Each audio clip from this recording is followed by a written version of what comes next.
안녕하십니까. 동국대학교 김성철입니다. 오늘은 그 인도의 그 지리적 문화적 배경에 대해서 이제 불교가 발생했던 인도의 그 지리적 문화적 배경에 대해서 말씀드리겠습니다. 그래서 문화와 인도의 문화와 지형과 언어에 대해서 이제 간략하게 말씀드리겠습니다. 일단 이제 지금 우리가 인도라고 할 경우에 이제 삼각형의 이제 대륙으로 되어 있죠. 대륙이 되어 있는데, 인도의, 이제, 이 동쪽에는요, 갠지스강이 이렇게 흘러가고요, 갠지스강. 그 다음에 서쪽에는, 인더스강이 흘러가고, 끝에 인더스강 상류 지방은, 그러니까 다섯 개의 강이 합해져서 인더스강이 되는 겁니다. 그래서 여기를 다섯 개의 강이 합해졌다고 해서, 이제 판잡 지방이다, 판잡. 인도말로 판자, 범어로. 판자는 오란 뜻이고요. 판자. 아포는 이게 이제 바로 물이란 뜻입니다. 물. 그래서 이 판잡 지방을 한문 번역할 때 오하 지방이다. 오하.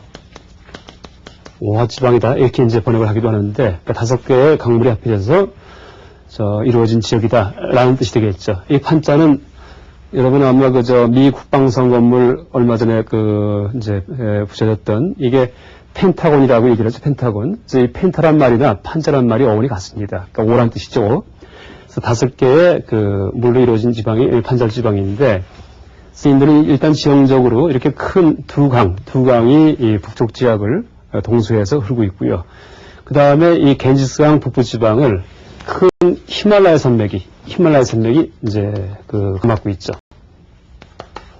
그 다음에 이 판자 지방 이 뒤쪽을 이 힌두쿠시 산맥, 여기도 마찬가지 이제 큰 힌두쿠시 산맥이 가로막고 있죠. 그 다음 이 인더스강 남부를 보면은 이쪽은 이제 되게 건조한 사막지대입니다. 사막지대. 그래서 이렇게 인도는 바깥 이 아랫부분은 바다에 둘러싸여 있고 윗부분은 산맥과 사막이 둘러싸여 있기 때문에 다른 어떤 대륙보다도 외적이 침입이 사실 적을 수 있었던 이제 그런 지역이다 이렇게 얘기할 수가 있죠. 그래서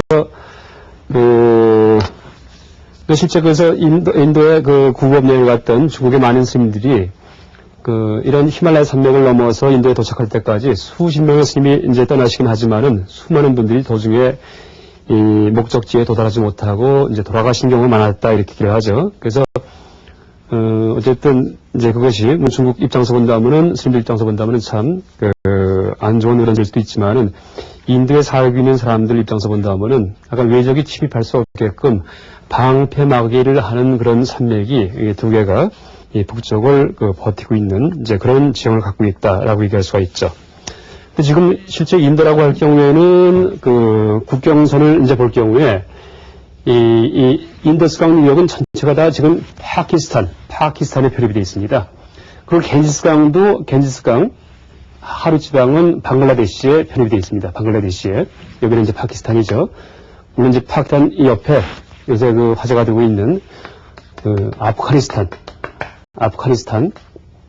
이라는 나라가 이제 자리 잡고 있죠. 그래서 실제 인도 불교를 얘기할 경우에는 현대의 정치적으로 인도라고 규정하는 그 나라의 불교가 아니고 사실은 파키스탄과 방글라데시 또 이 밑에 있는 스리랑카까지 포함한 이 전체 영역이 사실은 인도 불교의 가 퍼져 있던 그런 지역이다라고 얘기할 수가 있죠. 그래서 물론 이제 파키스탄, 방글라데시는 독립한 지가 사실 몇십 년 안 됐죠. 영국이 1765년에 처음 방글라데시 지역을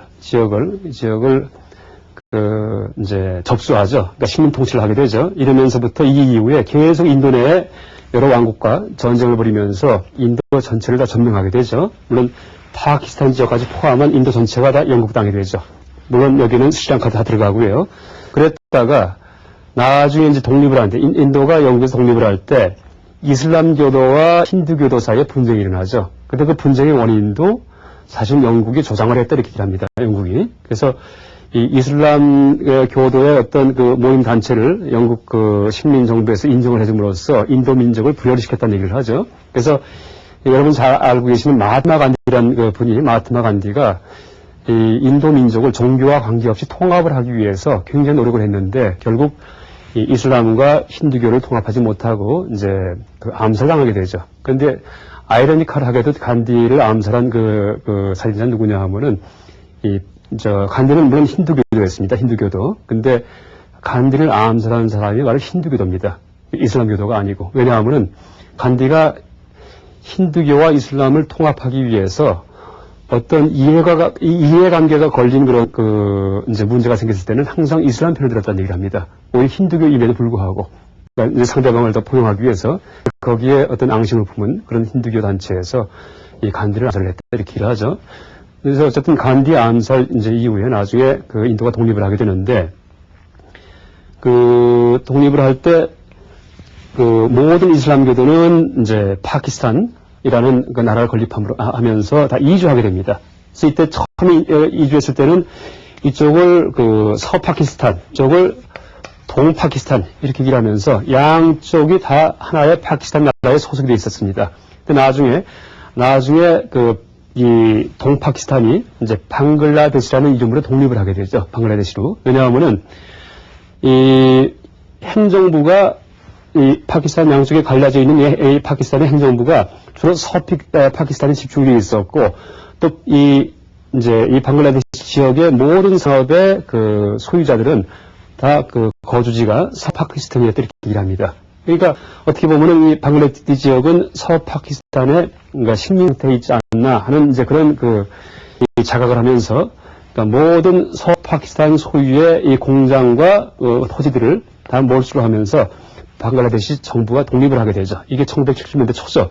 그래서 지금은 인도가 있고 파키스탄이 있고 방글라데시가 있고 그러니까 세 나라에서 나눠져 있는 나라로 이렇게 이제 나타나고 있고요. 또 하나가 밑에 스리랑카라는 이제 독립된 하나의 그러니까 섬나라가 이제 존재하는 것이 그 인도 이 아대륙의 그 상황이다 이렇게 얘기할 수 있죠. 그렇지만 실제 이 불교와 관계시켜서 볼 경우에는 이 나라에 상관없이 그러니까 스리랑카 혹은 인도 아대륙 그다음에 이 파키스탄, 방글라데시 전체가 그 불교가 퍼져 있던 이제 그런 지역이었다 이렇게 얘기할 수 있죠. 또 하나 또 얘기를 드린다면은 지금 인도에서 불교가 사라졌다 얘기하는데 사라진 것은 인도 아대륙에서만 사라진 겁니다.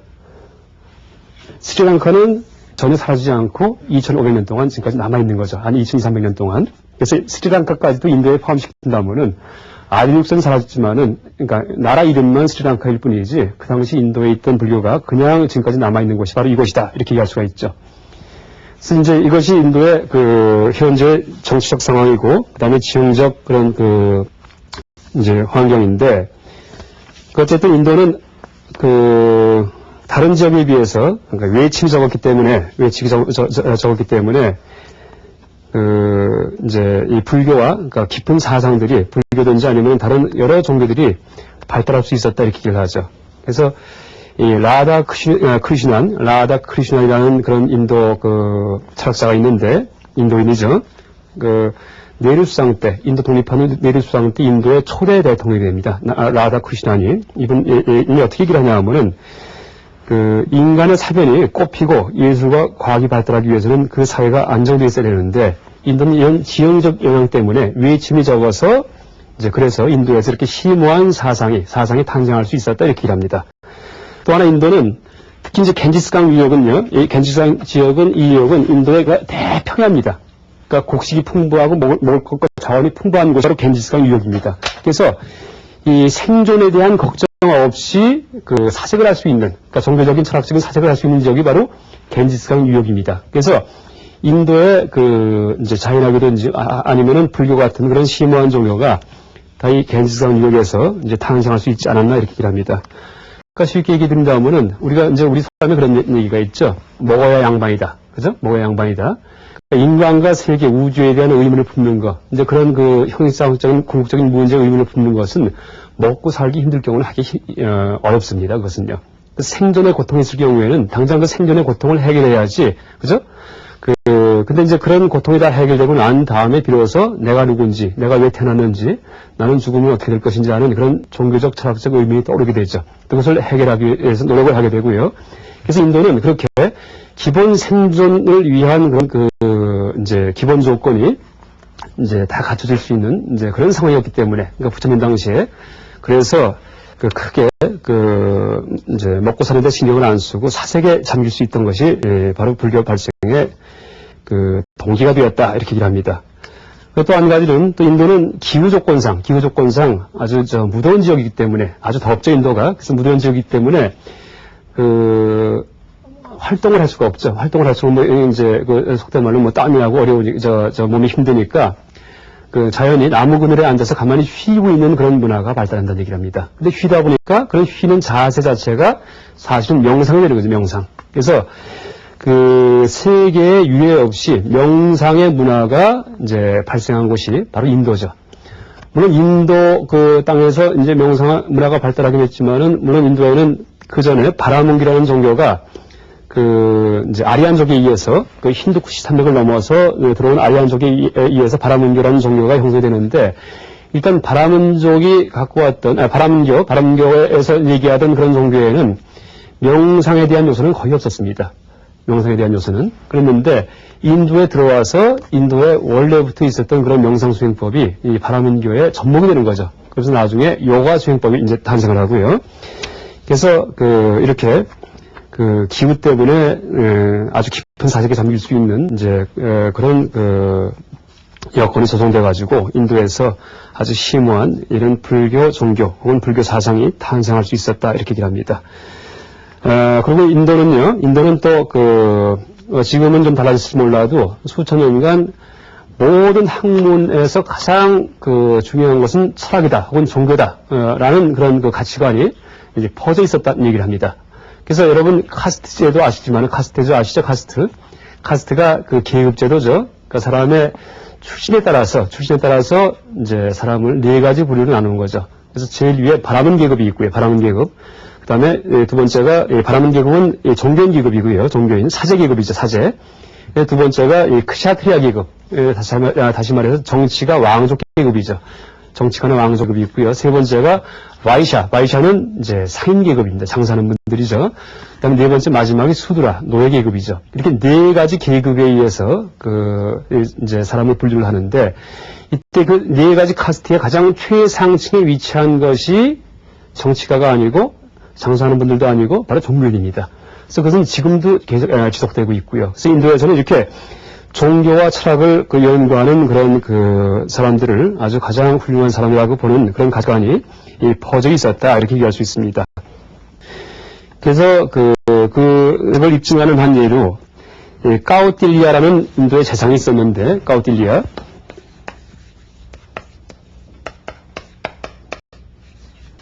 그런지 인도 이 버머를 쓸 때 산스크리트를 쓸 경우에 문자 밑에 이렇게 점을 넣는 경우가 있습니다. 이제 N자 밑에도 이렇게 점이 찍히기도 하고요. S자 밑에도 점이 찍히기도 하고요. 이런 것들은 이제 권설음, 혀를 말아서 주먹처럼 말아서 내는 소리다 해갖고 권설음 이렇게 얘기하기도 하고, 혹은 시레브랄, 이제 뇌 밑에 있는 입천장에 닿아서 나는 소리다 이렇게 얘기하기도 하는데, 권설음이라고 얘기를 해서 이것은 어떻게 발음하냐 하면은, 일단 T자만 쓸 경우에는 이것은 따, 우리나라 말로 경험한 따입니다. 따. 그런데 T자 밑에 점이 찍히면은 따라는 소리를 낼 때 혀 끝을 입천장에 붙이면 됩니다. 따가 됩니다.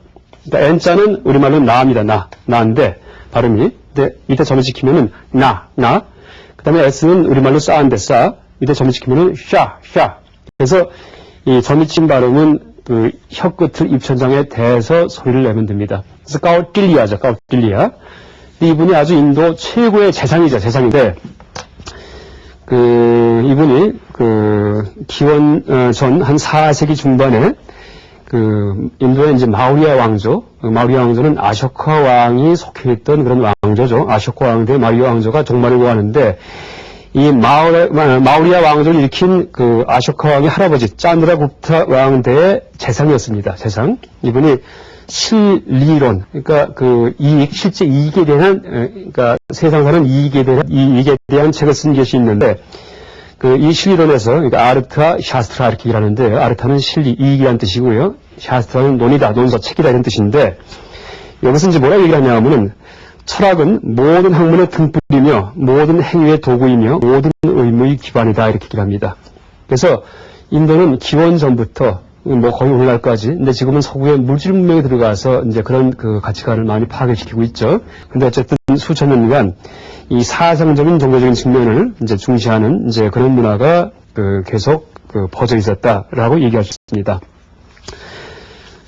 인도의 자연 환경과 그 다음에 그 사상 문화의 발달에 대한 얘기를 먼저 드렸고요. 그 다음에 인도의 인종에 대해서 얘기 드린다면은요, 인도의 인종은 사실 굉장히 복잡합니다.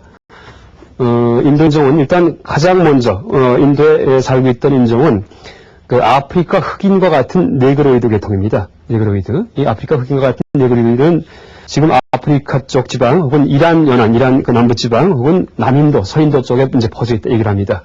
그래서 실제 여러분 그 지리학 혹은 그 이제 지구과학을 좀 공부한 분들은 옛날에 대륙이 다 합해져 있었다는 얘기를 하죠. 그러니까 인도가 실제는 아프리카랑 붙어 있었습니다. 그것이 점점 나눠져 갖고, 그러니까 그 남아메리카 대륙의 그 서쪽은 동쪽은 그 아프리카 대륙과 이제 붙어 있었고요. 그게 이제 갈라졌다는 얘기를 하죠. 근데 그렇듯이 어쨌든 이 아프리카 인종, 그러니까 네그로이드 인종이 일단 인도의 자민이었고요. 그 다음에 인도의 또 주민 중엔 오스트로 아시아계. 그래서 그러니까 중인도의 콜족, 혹은 문다족, 아쌈의 카시족, 이런 분들은 다들 그 인종이, 그러니까 코가 낮고 얼굴이 검고 한 이제 그런 인종들입니다. 그 다음에 드라비다인, 이제 드라비다인도 마찬가지 인종의 선주민인데, 원래 살던 사람들인데, 이것도 흑인처럼 이제 뼈 작고 코가 낮은 그런 사람들이죠. 그 다음에 또 인도 북부 지방도 지금은 또 마찬가지지만은, 인도 북부 지방에는 우리와 똑같은 몽고족이 살고 있었다 얘기를 합니다. 우리와 똑같은. 그래서 한국 사람들이 처음 인도에 여행을 갔을 때, 이제 그 얘기를 하면은, 인도 그 남부 지방이든지 가서 얘기를 하면은, 당신 이 북쪽에 네팔 근처든지 이쪽서 오지 않았느냐, 인도 사람이지 않느냐 하는 그런 이제 질문을 가끔 받았다는 그런 얘기를 합니다. 그러니까 이런 사람들이 인도에 이제 살고 있었는데, 기원전 한 1500년경부터 이 힌두쿠스 산맥을 넘어서 이제 아리안족들이 침입을 하게 되죠. 아리안족들이. 그래서 아리안족들이 침입을 하면서 이제 베다의 문화가 바라는 문화가 이제 형성되는데요. 이 아리안족들은 이 코카소스 지방의 북쪽에 있던 그 유목민이었다 이렇게 얘기합니다. 그래서 이 아리안족들이 지금 유럽인의 조상이 되고요. 그 다음에 이라크 같은 사람들, 이라크의 조상이 되고요. 그 다음에 또 하나가 인도 사람의 조상이 되죠.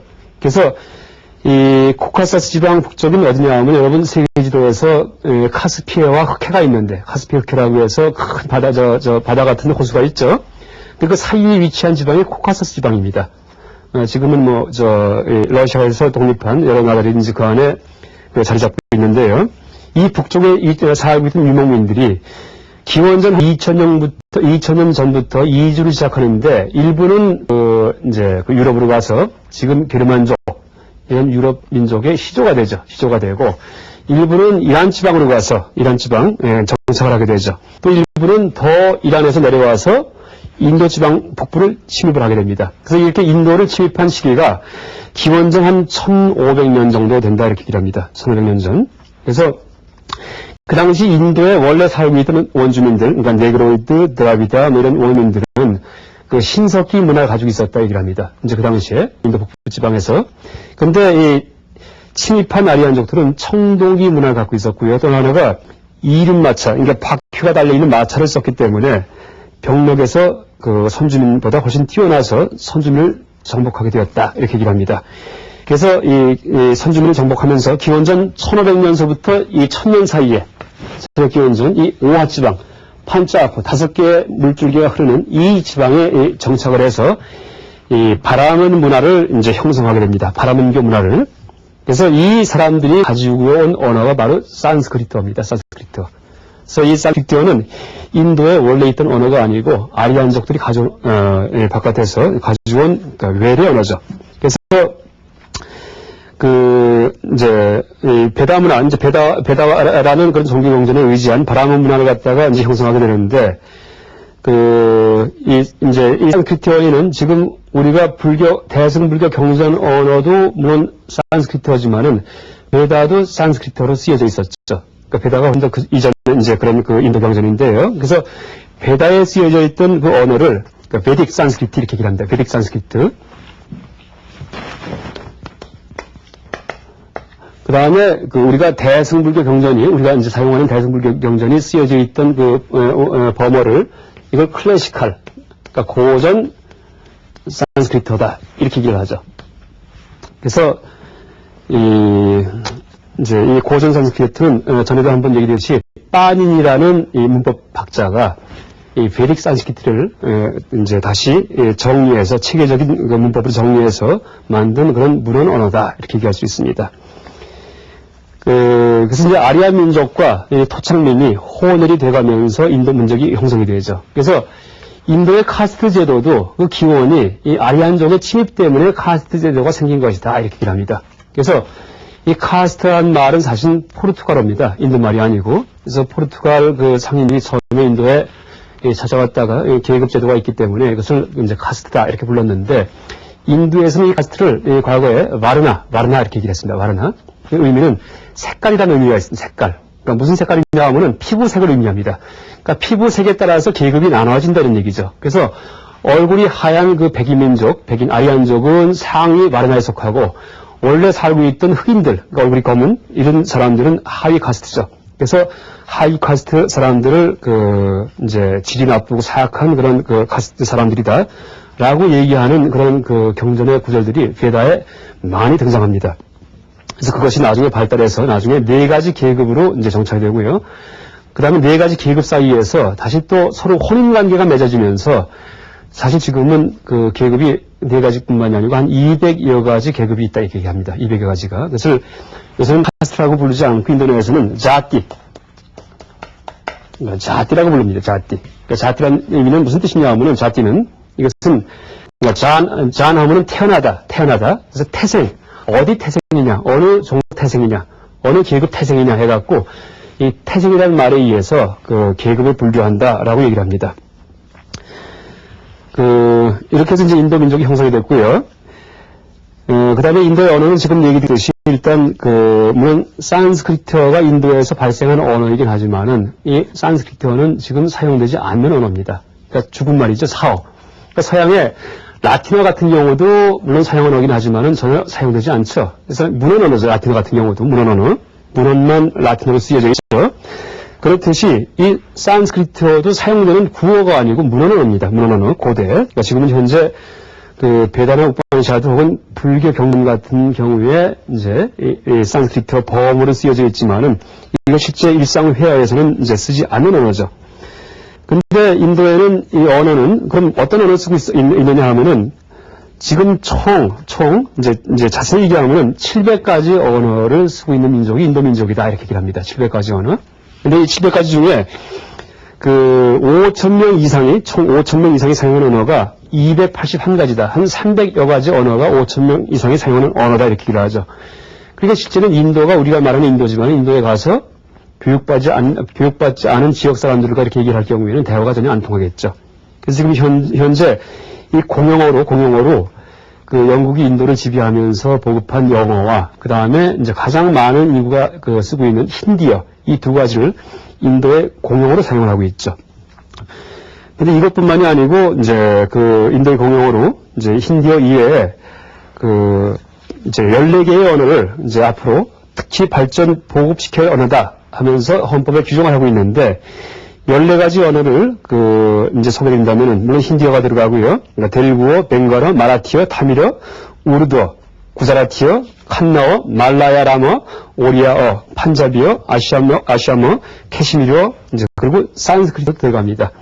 근데 다른 언어들은 전부 다 실제 쓰고 있는 언어인데 산스크리트어는 쓰지 않는 언어죠. 그렇지만 인도 정치가들이 어떻게 얘기를 하냐 하면은 앞으로 영어를 쓰지 말고 인도 고유의 언어를 우리가 이제 앞으로 쓸 경우에 인도 사람들이 그때는 산스크리트어가 공용어가 되어야 할 것이다, 이렇게 얘기를 한다고 합니다.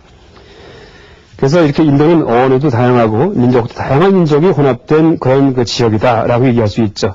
그래서 실제 인도는 지금 우리가 볼 때 하나의 나라지만은 실제 하나의 나라가 아니고 여러 개의 나라가 또 여러 개의 민족이 여러 개의 언어 민족들이 혼합이 된 그런 지역이다 얘기할 수 있죠.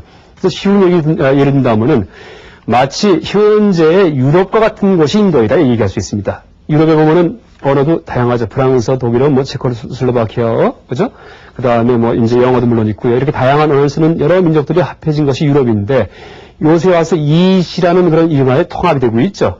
인도도 마찬가지입니다. 이시는 아니지만은 인도라는 이름하에 통합이 된 다양한 민족과 다양한 신앙 집단이 이제 바로 인도 민족을 형성한다라고 얘기할 수가 있죠.